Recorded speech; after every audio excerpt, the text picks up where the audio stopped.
जो सबके ऊपर समान रूप से लागू हो उसको कहते हैं संविधान। लेकिन वास्तव में 75 साल के बाद भी भारत में संविधान लागू नहीं हो पाया है। भारत में बहुविधान चल रहा है। जो सलमान खान मुंबई में चलते हुए गाड़ी में किसी को मर्डर कर देता है वो बाहर घूम रहा है, और जिन पर सिर्फ आरोप है और आरोप के आधार पर सजा तय कर देते हैं, ये ठीक नहीं हो रहा है। बहुविधान नहीं, संविधान चाहिए। भारत 370 हटी, कश्मीर से कन्याकुमारी तक भारत एक है। परिवारों की राजनीति खत्म, भारतीय जनता परिवार पूरा देश एक। वाह! निर्मल देश न्यूज के YouTube चैनल को सब्सक्राइब करें और बेल आइकॉन दबाएं। वीडियो को लाइक, कमेंट और शेयर करना न भूलें। मुंबई के दादर पूर्व में राष्ट्र बचाओ उद्बोधन कार्यक्रम का आयोजन किया गया, जिसमें कानून में बदलाव को लेकर चर्चा हुई। कार्यक्रम के मुख्य वक्ता सुप्रीम कोर्ट के अधिवक्ता अश्विनी उपाध्याय जी थे। आइए बात करते हैं इस कार्यक्रम के मार्गदर्शन कर रहे चित्रकूट के महंत सीताराम शरण जी महाराज से। कल राष्ट्र बचाओ उद्बोधन कार्यक्रम था, उसमें हमारे दिल्ली से अश्विनी उपाध्याय जी भी पधारे थे। हमारे मुंबई से हमारे संजय उपाध्याय जी, जो भारतीय जनता पार्टी के इस मुंबई के महामंत्री हैं, वो भी साथ में थे। राष्ट्र बचाओ आंदोलन ये अभियान चल रहा है, जिसमें एक राष्ट्र में एक राष्ट्रभाषा होना आवश्यक है, जानना आवश्यक है। एक देश में एक जनसंख्या नियंत्रण कानून आवश्यक है। हम दो हमारे दो तो होगा, पर सबके दो भी होगा। आप जो चिंतन करिए कि हमारे पास पूरे विश्व का 2% भूभाग है, पर जनसंख्या अगर आप देखेंगे तो पूरे विश्व का 20% भारत के पास है। तो क्या भारत विश्वगुरु के स्थान पे खड़ा होगा? 2 लाख लोगों को अगर रोजगार मिलेगा और 2 करोड़ बेरोजगार पैदा होगा, तो क्या भारत विश्वगुरु बनेगा? नहीं बनेगा। इसलिए जनसंख्या नियंत्रण आवश्यक है। 2 बच्चा होंगे, उनको सम्मान किया जाएगा। और आप देख लीजिए भगवान श्री रामचंद्र जी कि तीनों भाई, यानी चारों भाई में आप देख लीजिए 2-2 ही बच्चे हुए। इसका मतलब ये है जनसंख्या नियंत्रण की बात भगवान भी करते हैं, और वहीं से पहला शुरुआत हुआ जनसंख्या नियंत्रण का, और ये हमें करना चाहिए। इसलिए जनसंख्या नियंत्रण कानून, एक धर्मस्थल संहिता, अर्थात जो मठ मंदिर पर कानून लगा है वो मस्जिद और चर्च पे भी लगे। ऐसा नहीं है कि मस्जिद के लिए अलग कानून हो, मंदिर के लिए अलग कानून हो, चर्च के लिए अलग कानून हो। इसलिए आज बहुविधान नहीं, संविधान चाहिए।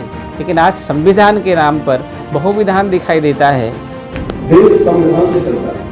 संविधान का मतलब तो उसका संधि विच्छेद करिए। संविधान ऐसा विधान जो सबके ऊपर समान रूप से लागू हो उसको कहते हैं संविधान। लेकिन वास्तव में 75 साल के बाद भी भारत में संविधान लागू नहीं हो पाया है। भारत में बहुविधान चल रहा है। हिंदू के लिए अलग विधान, मुस्लिम के अलग विधान, पारसी के अलग विधान, ईसाई के अलग विधान, जबकि होना क्या चाहिए था? संविधान। अब संविधान में क्या क्या हो सकता है? आपके धार्मिक अधिकार समान होने चाहिए, आपके नागरिक अधिकार समान होने चाहिए, आपके सिविल राइट यूनिफॉर्म होने चाहिए, आपके ह्यूमन राइट यूनिफॉर्म होने चाहिए, आपके रिलीजियस राइट यूनिफॉर्म होने चाहिए। तो यूनिफॉर्म होने चाहिए, इसमें कोई डाउट है क्या? नहीं। जिस तरीके से मैंने अभी सुप्रीम कोर्ट में हमने नई डिबेट छेड़ी है, अभी कुछ दिन के बाद वो डिबेट और परिपक्व हो जाएगी।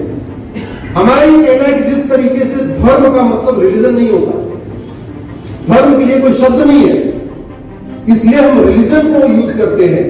इसी तरीके से संविधान के लिए कोई शब्द नहीं है, इसलिए हम कॉन्स्टिट्यूशन को यूज करते हैं। भारत संत प्रधान देश है। जिस देश में संत फकीरों का होता आदर सम्मान हो, जहाँ माता पिता और गुरुओं का सेवा करता इंसान हो, वो देश हमारा भारत है। उस देश की धरती को नमन। इसलिए ये भारत की धरती ऋषि प्रधान देश कहा गया है। पर जो अंतर्राष्ट्रीय षड्यंत्र है, अनेक संतों पर, आपको पता होगा उड़ीसा में हमारे लक्ष्मणानंद सरस्वती जी की हत्या हुई। अभी पालघर में जो संत की हत्या हुई, आपको ध्यान में होगा, तो कहीं न कहीं अंतर्राष्ट्रीय षड्यंत्र के तहत ये दिखने लगा है कि संतों के ऊपर प्रहार करो और इस प्रहार करने का फल ये होगा कि हिंदू समाज संत से दूर होगा तो वो ज्ञान से दूर होगा, और जब ज्ञान से दूर होगा तो इसे मूर्ख बनाने में, इसे लूटने में बड़ा उसे मौके का तो निश्चित है इन अंतर्राष्ट्रीय षड्यंत्र का पर्दाफाश होना चाहिए। और संत श्री आसाराम जी बापू पर जो आज के समय में अत्याचार हो रहा है, मैं तो कहूँगा कि ऐसा अत्याचार न हो। आज बड़े बड़े आतंकवादी बाहर चल रहे हैं, बड़ा स्वतंत्रता महसूस कर रहे हैं। जो सलमान खान मुंबई में चलते हुए गाड़ी में किसी को मर्डर कर देता है, वो बाहर घूम रहा है, और जिन पर सिर्फ आरोप है और आरोप के आधार पर सजा तय कर देते हैं, ये ठीक नहीं हो रहा है। कहते हैं संत सताए तीन गए तेज बल और वंश, ऐसे ऐसे कई गए रावण कौरव कंस। और हमें लगता है कि आने वाला समय में ये जो लोग दबाव महसूस कर रहे हैं, आने वाला समय में तूफान के रूप में दिखाई देगा, जो कहीं न कहीं उठ खड़ा होगा। और संतों की समस्या को देखते हुए संत बचाओ अभियान भी चालू होगा। संत बचाओ अभियान के तहत जितने संतों पर प्रहार हो रहा हो, खासकर संत श्री आसाराम जी बापू के लिए मैं सरकार तक अपनी बात जरूर रखूँगा, जनमानस में भी बात रखूँगा।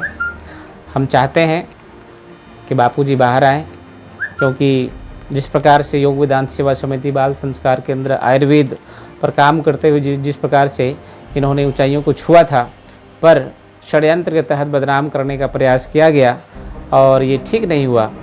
इसलिए ये बात सार्वजनिक होना भी चाहिए, सब तक पहुंचना चाहिए। लक्ष्य न ओझल होने पाए कदम मिलाकर चल। और हमें लगता है कि जब हम अभियान में शामिल होंगे तो निश्चित है हम सब मिलकर जो कार्य करेंगे तो सफलता हमारी चरण चूमेगी। मैं 4 पंक्ति लिख के लाया हूँ। 8 अगस्त को इनके साथ दिल्ली में था, मुंबई से गया था। ये जो कर रहे हैं, मैं इनके जो भी इनका उद्देश्य है उस पर 4 पंक्ति लिखिए। एक फौजी क्या कहना चाहता है, अश्विनी जी को भेंट देके दिल्ली भेजना चाहता हूँ। सुनिए आप, अटेंशन प्लीज। आपका एक कवि के भाव है, फौजी हूँ, बंदूक है तो कलम भी रखना जानता हूँ। सुनिए आप, धारा 370 हटी, कश्मीर से कन्याकुमारी तक भारत एक है। धारा 370 हटी, कश्मीर से कन्याकुमारी तक भारत एक है। परिवारों की राजनीति खत्म, भारतीय जनता परिवार पूरा देश एक है। परिवारों की राजनीति खत्म, भारतीय जनता परिवार पूरा देश एक है। बहुविधान नहीं, एक संविधान, समान नागरिक संहिता चाहिए। बहुविधान नहीं, एक संविधान, समान नागरिक संहिता चाहिए। हो कोई भी मजहब, जात, भाषा, सूबा तेरा, एक देश एक कानून चाहिए।